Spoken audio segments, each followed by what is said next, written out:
the Valentina in a way, and as well as the Lapu Lapu. But here it is, ladies and gentlemen, with the wings flying high for the last match of the day. Let's get into the land of dawn for game number 1 between the 3 face masks and GEEK fam. The final match of Saturday, day number 2 of season 13, week 3. Can Alter Ego prevail, or will GEEK fam get themselves out of the red zone?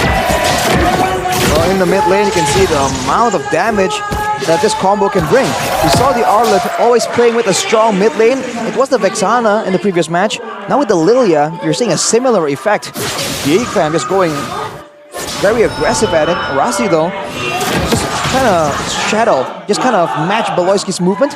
You take a look at the emblems though, Beloyski going for a more defensive, right? With the tenacity, he wants to be a bit more safe when he's going in as aggressively as he usually does. Luke though will be having the Festival of Blood, so he's going for a bit more sustain in the situation. It feels like there's a lot of emphasis from Beloyski here in the gold lane. Nino's getting pressured in this 2v1 situation. And we talked about this, right? That matchup between Bruno as well as the carry. And it looks like GEEK fam, they want to try to make it even, if not in favor of them for the gold lane. I was wondering what Rossi was doing there. He was matching Beloyski's movement, but once Beloyski went to the top side, he wasn't there to really back Nino up. Fortunately, no casualties thus far, but Taz already trying to push his advantage right here. Ooh, they retro. Nope. Oh, taken just like that. 17 seconds until the turtle, and you can see everyone gravitating, but I feel like whoever gets into the right situation, the right position first, will have a huge advantage here. Yeah, Chidera has taken already heaps of gold there on the shield, on the tower.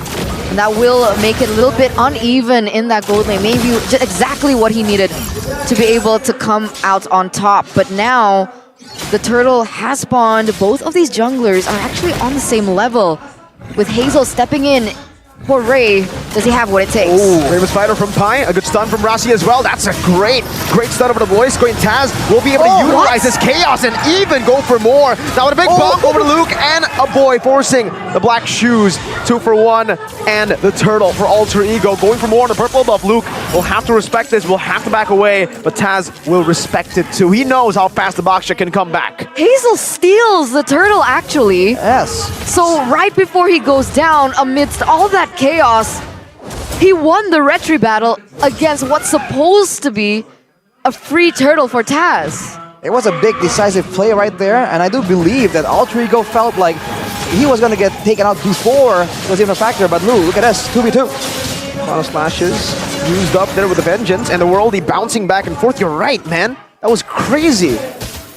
Hazel, I thought because he was isolated, he would get the turtle for free, and he walks up with no hesitation and just retries. Completely different from the last week. Exactly. Now with that kind of confidence in the retribution department, that's a big difference, a big adaptation that Alter Ego has to do, right? Now, even if Taz is isolated, as in he has full control over the neutral objective, he needs to be careful in case Hazel's feeling kind of lucky. Whoa! A good shield unity into the final slash, layered perfectly by Beloyski, but Kryt has stolen away the black shoes and will be able to get out. Taz with a big bonk right now, but the boy hops into Purify and backs away. Now with the stun over to Hazel, that's a Bravest Spider slashing him down, and Kryt will win out the prolonged battle. What is up? What is up with Boxias diving in to the turret and then they lose the trade? That was supposed to be in their favor. I do feel like it's some sense of urgency of trying to make a play happen. On the Boxia, you're relying on a huge amount of clear due to the fact that your first skill, your shield, really you kind of like reset the cooldown whenever you hit like a big jungle minion or a hero, right? So you can clear a lot faster, but afterwards you do feel kind of pressure to try and find something afterwards, and you can't really have the same kind of gank pressure that a Fredrin does. So you're forced to just try and use that speed, and sometimes it just leads you to be under the turret, and as far as we've seen at least, it's just never a good idea.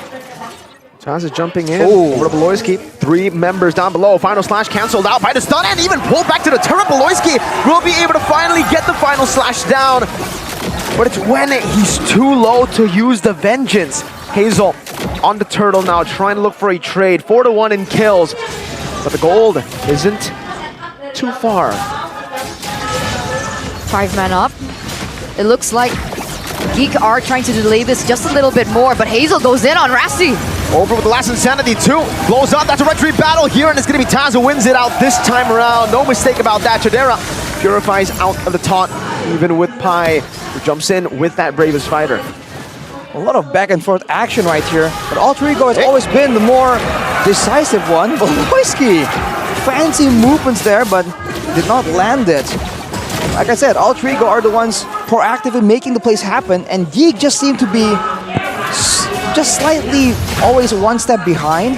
They're still able to get kills in trades for the mutual objective and steal one, but now Voloisky forced to flicker away. Yeah, it looks like Alter Ego, they understand the difference in the gold lane, right? Right now, Chidera is leading in gold, so they want to make it 3 winning lanes. And what do? They try to find a rotation on it. They try to find a gank on it. But with him already rotating up, he's not going to get it. As a 1v1 fight between both of the EXP laners does ensue. Doesn't amount to anything just yet. That's the kind of lane you expect coming in from Pi going up against Luke. Both playmakers, both aggressive. It's only a matter of the trio mid lane right now, right? If you look at the gold earlier, Alter Ego is actually behind on the side lanes, but in the mid lane, jungle and roam, that's where they have their gold advantage. It's going to be a high mobility, roam heavy style that really stifles the movement of Hazel on the Baksha even. Yeah, and it's starting to show. But here, he's rolling down in the bottom lane. Defensive bravest fighter. He actually goes back in. Whoa. Anti-CC out of the final slash. Flickers out the last Insanity. Seer by. Woo. That's why he earned the title, sir. Fancy plays from Pi. That means it's a 3-man gank attempt on the bot side that did not amount to anything. Alter Ego will be able to trade it back for a turret. As you can see, man, it's just speed and outplays happening all across the map. Good, I'm offended over to a boy, but he actually decides to fight it back. Has the black shoes to jump around. And Hazel is on that shield unity form, looking for more farm. Taz is ahead of Hazel for now. And they're on the turtle already. Super fast from Alter Ego. Right after popping a boy black shoe in the mid lane. Chidera is actually still trying to hold it down despite it getting resetted. Hazel there with the retreat. Chidera who wins it out. Taz retreat early, and now Voloisky is going to be balled down by Nino. Hazel looking for the shield unity as a boy plays his down. I'm offended over from Rossi. Bring him back, but the shield unity connects finally on Rossi. Locking him down for the last Insanity to connect him Nino. Even though he's 3 hitting in the back, Luke is burning him down slowly but surely. Taz gets one last strike to pick up a killing spree. And in the back, it's a disaster for GEEK fam. Only Hazel left standing. It might be a wipeout. Voloisky respawning back in. Hazel, shield unity to get out. A 4-4-1 trade. Huge win for Alter Ego, the 3 face masks, as they did everything right in that team fight, right? Voloisky goes in on Krite though. It's a 1v1. Krite low. Has the black shield. Gets back to full HP. It's a bait. It's a trap. A trap that leads into Taz. But it might be a double bait. It might be a double trap. No, it's not. It's the baitception from both these teams. But man, Alter Ego, they're looking to really ignore the mutual objective. They go for it, but they have no issue letting go of it if GEEK fam are using all these ultimates to try and secure the retribution. Once it happens, they just keep going, and without enough escapes, now they're going for another fight though. Over to Nino, sliding tackle. Luke with a flicker, last Insanity. They are split around. Alter Ego are playing this really well. Nino is going to be able to go and kite around Luke's last Insanity. Hazel jukes away from Pi. Good maneuvers to go towards that bottom lane turret, but now with no XP lane, they'll be forced back. 2,700 gold lead already now for Alter Ego, and in the previous team fight, Pi was doing so much work in the backline as well. Rossi being able to utilize his CC to create things a little bit more safer for Nino to kite through. The way that all 5 members are playing these team fights have been impressive. And it feels like GEEK fam, they're the ones that are scattered in these team fights. They're the ones that don't seem like they're on the same page in a way. Because Luke's whole idea is to try and get Nino, right? They're trying to barrel down and pinch him against the wall. But unfortunately, Alter Ego comes in from the side, not from behind Nino. And because of that, they're just constantly worrying about a big I'm offended play or a bravest fighter play. Now we're back to the same Lord Den scenario, and I think you can really expect Alter Ego to go for a big fight first before going for something like a 50-50. They know they don't have to. But even now, Taz is a level ahead, and let's hope the junglers are going to be able to get this time. Wow. Bravest fighter poke. We don't see that a lot. It's always like he uses it to get out of the situation, and then was like, hey, I can kind of use this right now. And with that, without Beloyski, they will let go of the Lord. Uncontested. The first Lord, uncontested. On the back of that play from Pai, with Beloyski so low, they didn't have anyone to initiate. Unless they wanted to go for just pure damage from Luke, but I don't think they wanted to risk it, especially without the perfect 50-50 chance with the Retribution. You have to look at how little time GEEK Fam has to really plan out what to do. And every second, once it seems like the fight is over, the lore take is over, before you know it, Alter Ego are already on to the next thing. And GEEK Fam just seem bewildered, like, okay, oh, are they doing this now already? They scramble to try and get into position, but they're always one step behind because of it. A boy's trying to clear. That Lilia damage is starting to be very relevant. But now with the Lord, there's a chance Alter Ego are strong enough to go for a base turret. They have a lot of good wave clear though, right? They have an X-Borg, they have a boy on that Lilia. Technically for the Lord, they got that shred for Chidera, from Chidera. Alright, that's percentage HP damage. And against the Lord, the Boxer can also reset the shield. As you can see, Hazel just spamming it. So they can clear the Lord very, very easily. And Alter Ego understands that, won't try and go for anything too risky.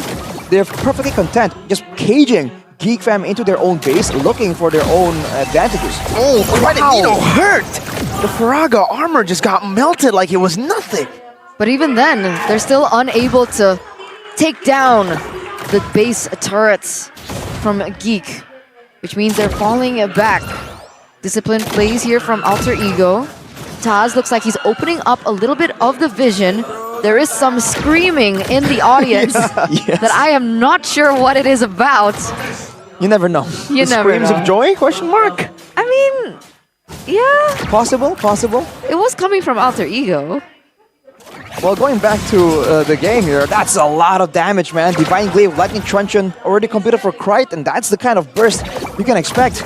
The big issue for GEEK Fam is that Taz is just standing out there menacingly, and Poloy All the way in the front, gets terrified, but they are able to bait. Oh, Rossi with an invincible, or actually invisible. I'm offended. That wasn't too invincible. Yeah, I was about to say, Taz is just standing there, and there's no way right now for GEEK to really try and threaten him. It's looking very similar to the last game of the previous match. Here's a player's gold by Ube's gold though. Nino so far ahead of everyone else. 9k? Oh man. 1.5k above the second highest, which is Krite. Chidera is all the way down there at 7k. So GEEK Fam has a lot of farming to do if they want to equalize. And look at the positioning. Alter Ego, they know that they have the mobility and escapes. They don't need to just move as 5. They put 1 on top, 3 in the middle, 1 on the bottom. It's the same good old 1-3-1 rotation from Alter Ego. So despite all that effort coming in from Beloyski in the early game to help Chidera out in that 1v1, is still, in the end, it's still Nino leading in terms of gold. And the problem is, now he's already behind, and being on a carry, he doesn't have that much range either. And with so much CC from Alter Ego, with only 1 Purify, it doesn't look like it's easy, but...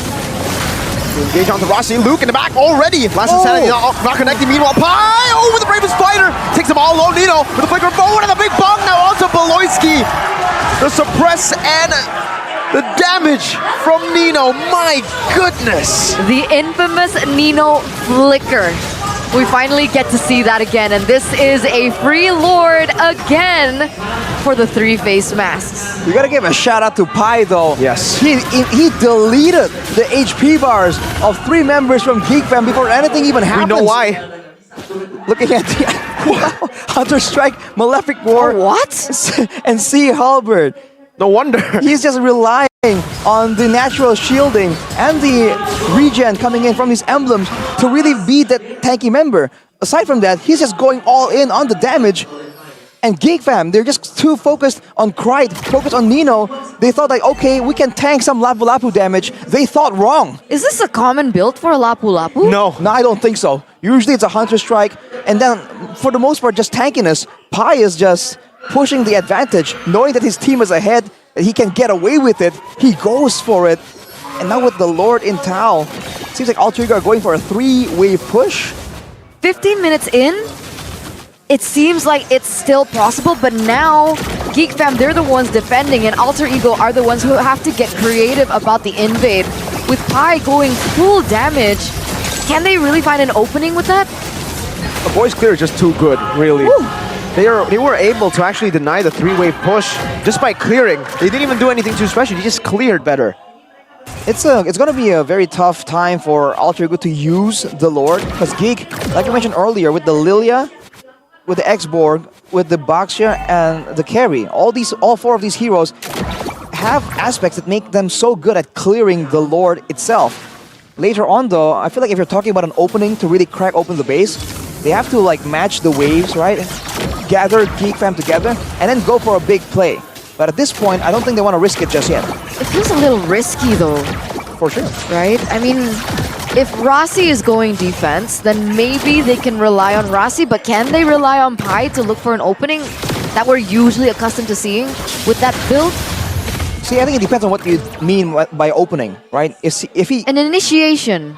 Right, so Pi, even though he is quote-unquote full damage, he can still initiate by landing the big stuns, the big skills. Afterwards, though, he won't be able to survive for very long. So if he does want to go for it, Alter Ego as a whole needs to understand that it's going to be a small window and they have to go all in and go for more of a burst kind of deal, not a full-on long-term teamfight. Because considering this is Chidera not at full items yet as well, right? So when he gets to that point, he should be dealing enough damage that Pi coming in is like an instant disappearance. This is what's the disadvantage of having a attack speed shred-based marksman. Even at full items, there's still a bit of time that's required for you to shred someone down. Compared to something like a Bruno that has crit damage, you chunk down HP bars, especially once heroes who build full damage like Pai's Lapu Lapu right here, a lot faster than a carry. So there'll still be a window of opportunity. It's only whether or not Alter Ego can capitalize fast enough. Whoa, what was that? That was an I'm offended. Another invisible one for Rossi, unfortunately. Only getting the Natalia, but Beloyski gets Grite, forcing the Black Shoe Taz. 2-man taunt. Pi still waiting to go for the initiation now with the conceal. Alright, oof, Rossi moving aggressive forward with the conceal again. I really thought that like Rossi got the play, but Beloyski kind of splinched it somehow. The interaction was kind of caught me off guard. And now it's back to the same situation, but Alter Ego, they have a base turret, so they're playing it very disciplinedly, and they're not allowing the Lilia, the X-Borg from Geek Fam to really get that kind of poke damage before the real big fight. And that's really severely limiting the possibility of Geek Fam to come out on top on these fights. So we're gonna need a triple B miracle, right? The ones that we usually see when Geek Fam are in a pinch, when Geek Fam are behind. It's usually on the back foot of a big play coming in from Beloyski. Rossi! Walks up, final slash not connecting. The taunt does though. And now they're looking to shred Taz down. He is very, very low. Hazel, very hasty there. The Black Shoe popped in by a boy, and Alter Ego are able to disengage really well. But Geek Fam are holding on. Final splash on the Grite! Now the burst down as well. Has the Black Shoes and gets out barely. Rossi looking for the opening once again into the bush. And Geek Fam, they do not want to go for anything too crazy. By the way, look at how they've managed the wave up top. Geek Fam. They set up for a bit of a push, and even though it looks like it was going to be a hard push, the fact that Alter Ego has empowered waves earlier, with the base tower taken down. Oh wait, Pi is going to talk about I'm offended into the back. Beloyski now jumping also onto Nino, who still has a flicker, doesn't use it just yet, has a rose gold meteor and does so much damage back to a boy. Grite! Flickers forward to claim the unstoppable up against a boy, and Pi comes back to the team fight. Luke has the mortality pop, now the Faraga armor too, and one last shot from Grite. It's a double kill. 3 members taken down. They want to look for the end right here, right now. Hazel, the only one left standing, was still able to get that buff up. But with this, with Chidera, will he be able to clear enough and on time with 5 members knocking down, waiting for their demise? I'm offended over And there you go. That's a taunt coming down. Taz still trying to distract Derezi. Does a lot of damage, but Pi, my goodness! That burst from the full damage. Lapu is too much for GEEK fam to handle. This is your winning moment presented by Samsung Galaxy A55 5G. And it still ends up with Alter Ego winning game 1. I'm done with utility, Pi says. Let me go for the damage. It's time for me to have a little fun, he says, not wanting to be